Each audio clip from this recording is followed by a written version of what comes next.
My name is Eric Smith, and this is an excerpt from my autobiographical series, My Life in Not So Much a Nutshell, but more of a Melon, Rind. And this is from the second of those 4 books. In late March of 2014, I felt low once again. I didn't think Brandon appreciated me. I was living in a van, jobless and broke. I had a bottle of aspirin that Nick had brought out of his house.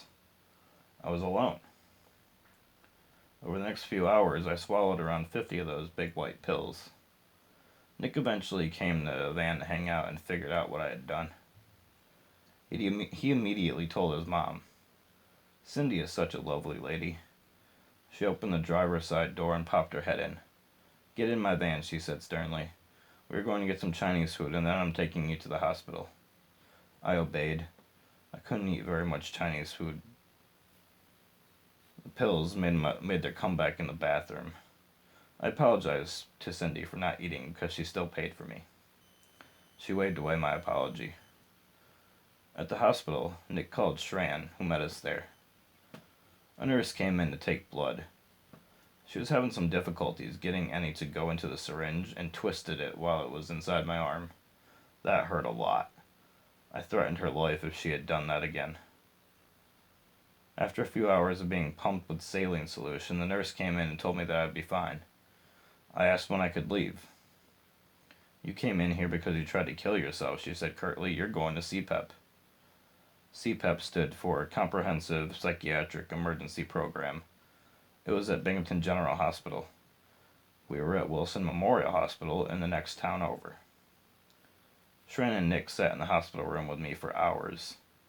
Took hours because something had happened outside the concrete walls. At 7 in the morning, a police officer was somehow shot with his own gun. The shooter had been shot too. We heard the staff discussing the incident before the news picked it up. The police officer was wheeled past my open door. They hadn't covered his head, and the 3 of us caught a glimpse of the open wound. It was gnarly. Unfortunately, the police officer died very soon, and I was wheeled past the shooter's room as I was being taken to the ambulance that would transfer me to BGH. Once I got to C-PEP, I was admitted to the Crems 3 ward. That's on the 3rd floor. The staff seemed nice, but I didn't want to be stuck here. The first night was a bit rough. I sat by the window in my room and cried a lot. Soon enough, though, an older male nurse came in. We talked, and he supplied me with a fresh nicotine patch. When he left, I sat down on my bed, which was next to the wall of windows. The windows had vertical bars on the outside and were probably bulletproof. The room was at least twice as big as my old bedroom at Ralph's house. There was another bed sitting across the room. Each bed had a side table, and there was a desk on the other wall. When my new roommate walked in, I caught a strong whiff of cocoa oil and body odor. Great. That night, we were encouraged to go to bed at 10 o'clock. They offered everyone a sleeping pill. I declined at first, but an hour later, my roommate was snoring. He sounded like Leatherface's chainsaw. I took the pill.